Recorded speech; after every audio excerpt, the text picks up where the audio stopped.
Hey everyone.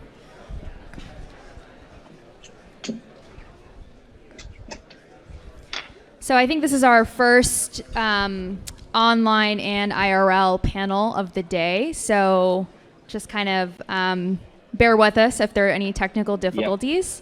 Thank you all for joining us today. So my name is Kinjal. I am an investor at Blockchain Capital. And today we're going to be talking to Vanessa, Julian, and Jamie about investing in NFTs and thinking through venture style returns in that entire category. So excited to get started today. Maybe Vanessa, if you want to introduce yourselves really quickly, that would be great. Hi everyone, my name is Vanessa Grelay. I'm the head of portfolio growth at CoinFund. CoinFund is one of the early investors in NFT infrastructure, and so we're excited today to share our perspective on what are the strategies to invest in NFTs. Awesome. Julian, maybe if you want to go next and introduce yourself. Yeah, so first, thank you for having me, and sorry for not being on stage with you guys. So my name is Julian Butler, and I've been in this ecosystem for quite some time. I specialize in arbitrage, market maker, liquidations. So I'm very active in the DeFi space. So I'm also part of the core team in Curve.finance, in StakeDAO, Blackpool, and also leading Rect.news, the investigation and DeFi news. So yeah, at Blackpool, I'm responsible for all things about NFTs and arbitrage. Yeah, that's it. Awesome, thank you. Jamie? Everybody, yeah, good to be joining you online again. A real shame I can't be there in person. So I'm Jamie Burke, CEO and founder of Outlier Ventures. Outlier Ventures is an accelerator dedicated to the open metaverse. We've been around for almost 8 years, investing in crypto, Web3. We're about to hit our 100th portfolio co this fall. And we're about to double that in the next 12 months. So what we've done in almost 8 years, we're going to do in 12 months, which I think is a good indication on the space, but also the kind of network effects of having the accelerator for that long. Probably half of our portfolio are NFT related, half of them DeFi related, and increasingly a convergence of those two things. Awesome, thank you. So this year has been, obviously a big year for the NFT space, where we're currently in the middle of our second NFT boom. So just to start off from the top, should venture funds be investing directly into NFTs? I would love to hear your perspective on the assets themselves. Jamie, do you want to start or should I? You go ahead. You go first. Yeah. So at CoinFund, we invested obviously in companies that power the NFT infrastructure. At this stage, we don't have a dedicated fund that invests in NFTs themselves, but we see a lot of funds who are doing that. We have a separate vehicle, which is more a company, which does that. And I'm happy to go into our perspective on what strategies are interesting for us to look at. But I think VCs can do whatever they want. They can, depending on what their investors and their LPs risk appetite is and understanding of the space. I think it's a great vehicle to get exposure to NFTs in the long-term perspective of where it's heading. So we've seen, funds dedicated to buying land in the metaverse. We see others who are having liquid strategies around NFTs. So a lot of, and Julien will probably talk about arbitrage. So there's a lot of ways to look at the NFT space, whether short-term, long-term, and have that perspective and conviction when you invest in the NFTs. Yeah, so at Outlier, we're pretty unique in that we're structured as an LLP partnership. So we're not a classic GPLP fund. So we've got a lot more flexibility in what we do.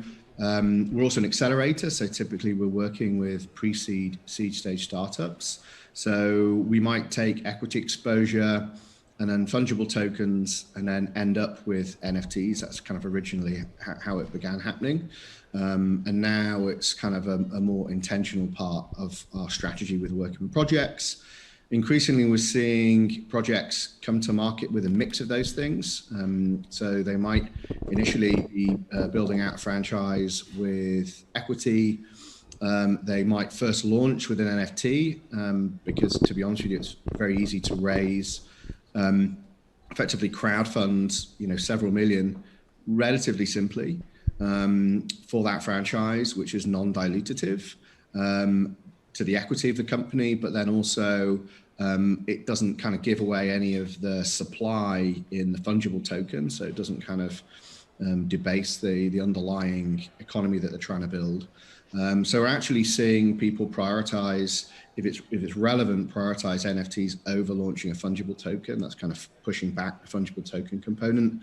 To the question of if VCs should intentionally and directly take exposure, I think it really depends upon the setup of the funds, because increasingly that NFT is not a passive asset. You need to be quite actively managing it.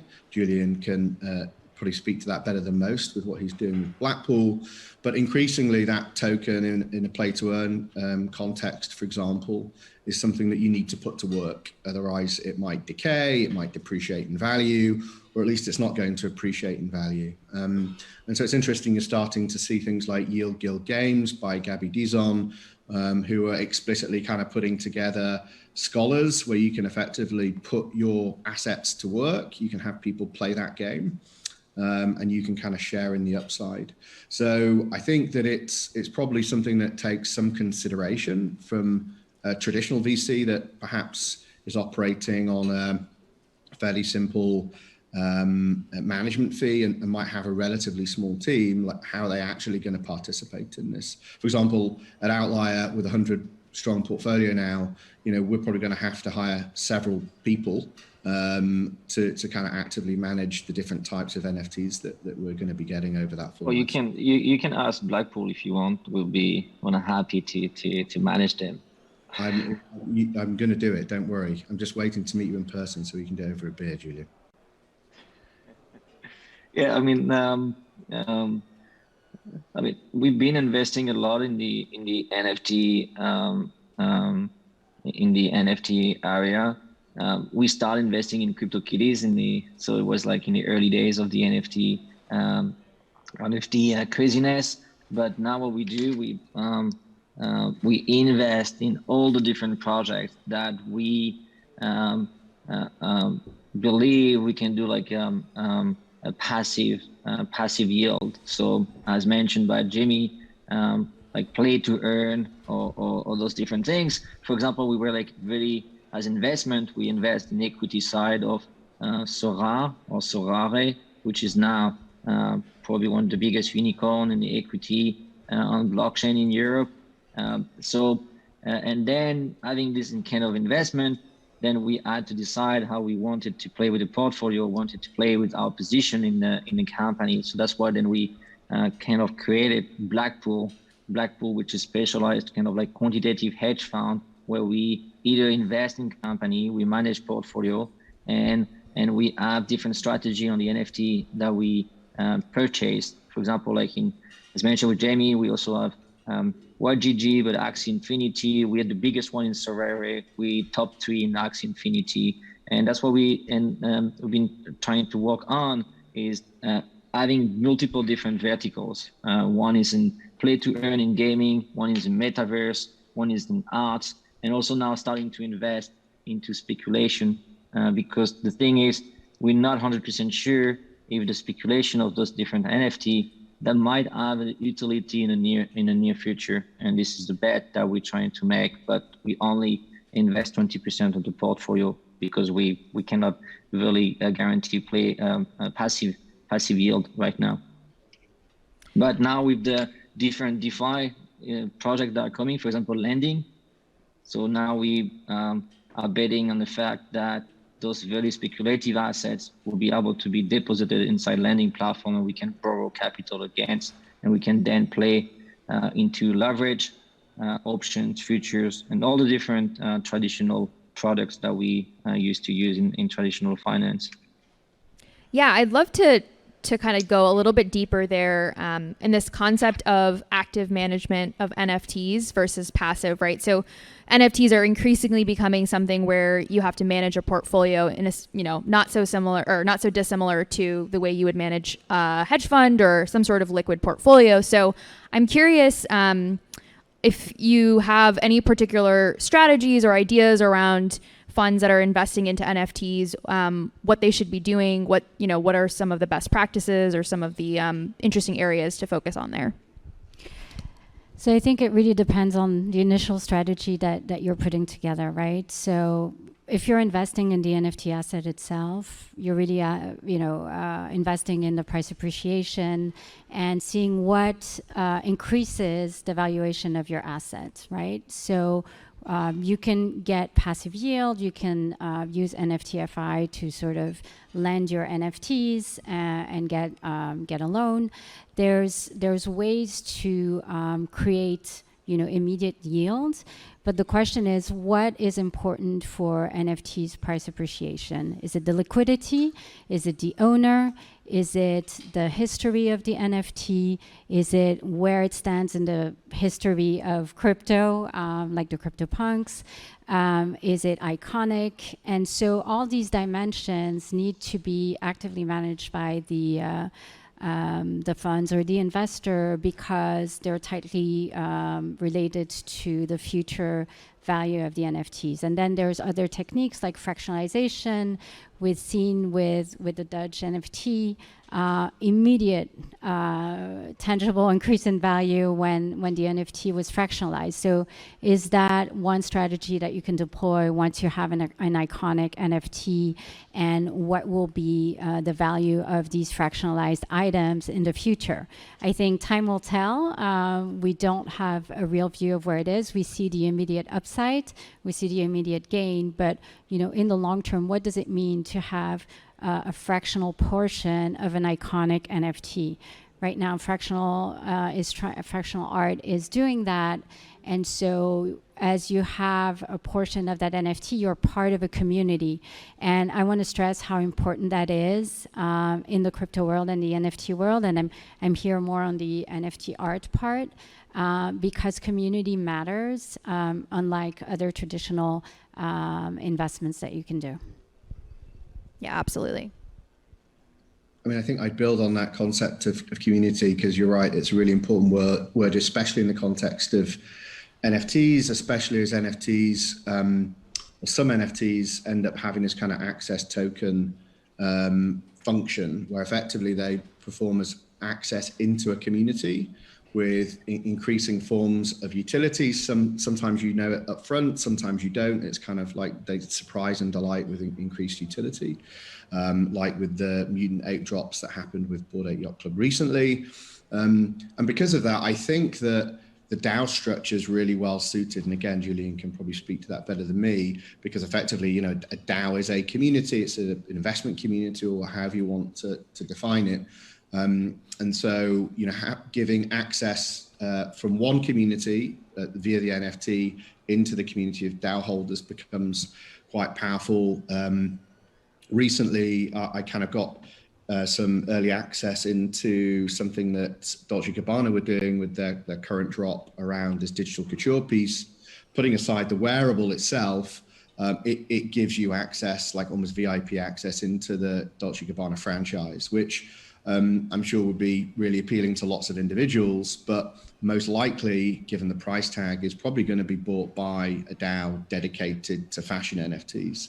So I think increasingly you're going to end up with these DAOs that have mandates for particular types of NFTs, and their goal is not just to get their DAO members exposure to the asset, but also to unlock the access that kind of comes with it. Yeah, absolutely. I guess maybe shifting gears a little bit. So we have this kind of emerging NFT stack where, Yes. We have the You can assets see the live chat themselves, on we the side, have right? financialization layers, we have the marketplaces Okay. and the exchanges, a lot of infrastructure that is currently hear being built that? out to support the entire space, as well as I can hear you. studios that are focusing stand by. specifically on It's not easy. particular NFT collections and thinking through what the strategy might look like there. So I'm curious on where you guys are thinking about investing across the entire NFT space from more of an infrastructure layer, and where you think about value kind of accruing over time. So I think the confluence of Web 2 and Web 3 is really key. You know, we've seen that that's what really allowed NFTs to take off. But right now, there aren't a lot of tools for Web 2 natives to engage in the Web 3 world, and companies or individuals. And so I think we're going to see a lot of that, a lot of projects that allow a wider audience to have access to NFTs. And that's going to help grow the value of NFTs overall. So that's a really exciting space. The financialization of NFTs, of course, is something that we care deeply about. We're investors in Opshot and NFTFI. And we think that right now we're really just at the beginning. Price formation, liquidity, you know, there's total asymmetry of information amongst communities and people who participate in NFTs. And so getting those tools up to create a real marketplace is going to be key also to drive adoption. And so I think we'll see a lot of upside there. And still, you know, there is still room for layer 2s and layer 1s. I think it's just the beginning. Absolutely. Jamie or Julian, any thoughts here? I'll let Julien go first because I answered the last one. So, yeah, I mean, for us, we because of our experience in a low level protocol, like also we in Stake Capital or Blackpool, our background is quantitative trading and also like developers. So we tend to invest massively, like as much as possible in the protocol layer and the different application that will like unleash the potential of all the NFT market. So we've been investing in like if you think about what we're missing currently in the NFT market is like DEX aggregator, like being able to swap different NFTs, and also, as Vanessa mentioned, price calculation. So all the different pillars that made DeFi possible, we're trying to replicate exactly the same thing in the NFT market. So we're investing in those different protocols, and also, as mentioned before, in any application that is replicating the traditional market. So DeFi, option futures, like I'm really looking forward to see those kind of application on top of NFT. Like obviously the first one that we can now use a little bit is lending market, but the problem of liquidity is not solved yet, so we cannot really use it. So all the different things that currently we're facing issue in, for example, like Blackpool in a quantitative hedge fund, then we try to invest in all the different things that we are currently missing. Yeah, so we're kind of going, I would say, across the stack, in that on the one hand, we're investing in what we believe are primitives that allow for new forms of functionality in the context of NFTs, like Boson Protocol, which allows for physical to digital redemption, which we believe is important for this kind of metaverse context, blurring of physical to digital. We're running 2 accelerator programs, one with Polygon, so looking at layer 2 on Ethereum, and another one with Polkadot. So, you know, we're not tied to any one ecosystem. Within that, we've made a couple of infrastructure bets. One is Nameless, which used to be NFT42, and they're kind of building a very creator-centric, almost Shopify-like toolkit for the long tail and fat tail of creator. We've got Unique Networks, which is building out things on Polkadot, allowing for types of NFT instruments that just aren't currently possible on Ethereum, be it layer 1, layer 2. And then we've got investments like Fragcolor. Fragcolor are effectively building out a gaming engine. So they're doing a side chain from Ethereum, but allowing you to effectively make sure that every fragment of a game is an NFT, and that's kind of highly composable with royalties across that full stack. So we're doing some that are targeting or applying the technology and infrastructure to particular verticals like gaming. We've got others that are kind of solving for more primitives. But a big trend that we're seeing come through at the moment in the more recent cohorts is around UX. So at the moment, we've kind of got all these NFTs. It's great. We've got a plethora of PFPs and everything else, but the way you experience them is incredibly limited. They're just like held in a wallet. Maybe they're used as your profile picture on Twitter. There's not really much of a social context around them. And so we're seeing all kinds of user experiences, either for like high-end retail, so they reduce down the amount of people within that social experience to increase like the poly count and the richness of the NFT. We've got others that are focusing much more on having as many people in a shared social experience as possible, and I think that's going to be a big trend for the end of this year and early next year. And I just wanted to add, as we're seeing people bridge Web 2 and Web 3, we see a lot of projects trying to really reconcile the physical and the digital. And so, when you look at NFTs, of course, what's top of mind is collectibles and art. But in the future, it will be applicable to financial services, financial products, real world assets. And so I think we're early in building that infrastructure. And so if you come across projects like that, I would take a hard look at it. The other thing that Jamie mentioned at the beginning was DAOs. As the VCs in crypto are pretty hands-on, et cetera, and involved in governance and involved in the life cycle of the assets, we're going to see more and more of investors leaning into DAOs and leaning into DAO infrastructures, because it's really where the innovation is. It's really where the communities are created. And so I think you'll see different ways of engaging with VCs and DAOs and a different way of investing in the NFT space. Yeah, definitely. Maybe taking a minute to kind of think about the next 5 or 10 years. I think there's been a lot of interesting activity in the NFT market recently with things like Loot, or even Nouns DAO, if folks are familiar with that project. There's just a lot of interesting ideas around bottoms-up NFTs, communities kind of starting and forming around them, experiences that you can kind of take your NFTs into. Curious as to what you think the space might look like in 10 years, or what areas you haven't seen yet that you think will be particularly interesting to invest in. Anything that we haven't touched upon today.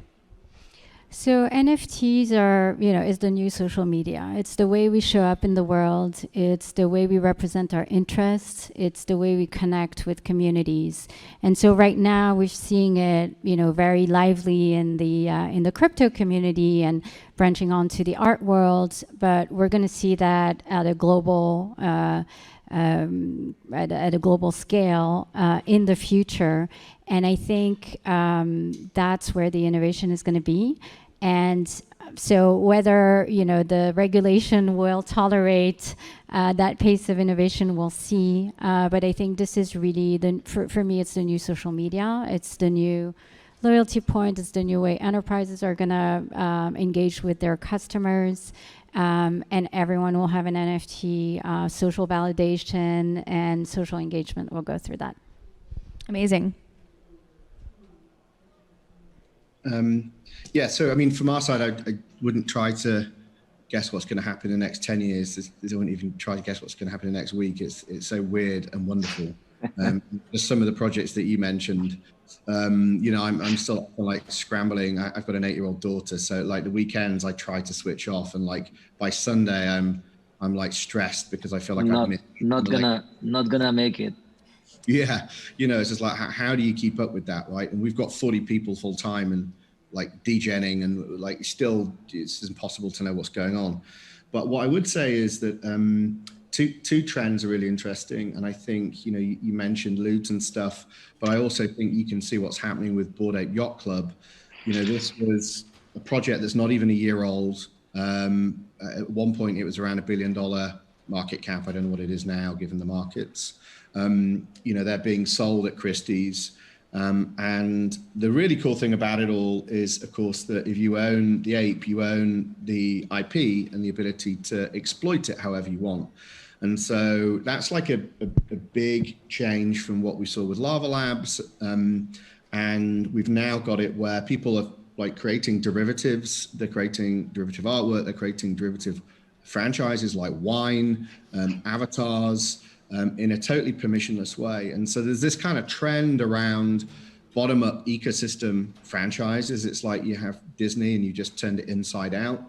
And I think that's super exciting. And there's a couple of other projects that we think are going to blend what we're seeing with that bottom-up franchise at Bored Ape Yacht Clubs and play to earn by Axes. One's called Fluffs, which we've got a kind of announcement to happen very soon, which is internet rabbits of all things. Again, much to my daughter's delight, I'm kind of breeding internet rabbits now. And then on the kind of flip side to that, I think whilst you're absolutely right, there could be lots of use cases for NFTs just because, most things in life are non-fungible. I think the reality is, especially in a US context, given the regulatory environment, like real world assets and, more direct financial use cases, I think isn't where we're going to see the growth. I think we're going to see the growth in what we've come to term MetaFi, which is all the forms of digital value that live on the internet at the moment that are currently locked in platforms, whether it's a gaming platform, whether it's a social media platform, whether it's the broader creator economy. They're going to be unlocked, they're going to be atomized, and they're going to be used in DeFi as a form of collateral. And I think what's so exciting about that is that the financial inclusion it brings. If you think about the billions of dollars that are locked in gaming platforms at the moment, gaming skins and all this kind of stuff, that might form 90% of a whole generation's wealth. They can't get a mortgage with that at the moment. They can't even transfer it off platform. They can't exit that economy. And so what really excites me about that is we can kind of go over the top, even of the platform. We could create derivatives of an asset on a platform without the permission of the platform, find a way to redeem it in world or outside that environment, and then use it in DeFi. And so for me, that feels like those two trends feel like really exciting developments in what's happening in the world of NFTs. Yeah, if I can add on the top of this is, well, basically, if we believe in DeFi, completely revolutionizing the entire society, I think, like as Jamie mentioned, like anything that is non-fungible will end up on blockchain, because this for something that is non-fungible and doesn't end up in the future on blockchain, that will be a massive opportunity, like a massive missed opportunity for the business. So yeah, like all the things that we been seeing in the traditional market, real estate, car industry, like anything that is non-fungible will end up on blockchain. And then on top of it, as DeFi has been doing over the past few years, we'll see like new kind of paradigms being built on top of those different potential that are being unlocked by the NFT mechanism. And obviously, as I mentioned before, I think that we'll see a lot of advanced traditional products that used to be built in traditional market, traditional finance into DeFi, so option futures and all the different things. And as Vanessa mentioned, the community aspect, that'll probably be the first time since the beginning of Facebook that the world has an opportunity to build an open social network that has all the premise of the vision of DeFi being transparent, open for everyone, and also being the value being distributed to all the people that are using it. So I'm really looking forward to see if, for example, a social network that we've been using a lot in DeFi, which is Twitter, how Twitter can actually not pivot, but rebuild himself inside this kind of new economy. And if you're in DeFi, if you're inside blockchain or crypto in general, blockchain in general, we also have Telegram. And I just want to see those big companies, see if they can actually reinvent themselves, or if we are strong enough as a community to build the new Facebook, Twitter, or the new big companies that we've been using for decades. Yeah, absolutely. We are about end of time here. So thank you very much again for our panelists for joining us today. And thank you to Messari for hosting this event. Thanks, everybody. Thank you, guys. Bye-bye. Bye.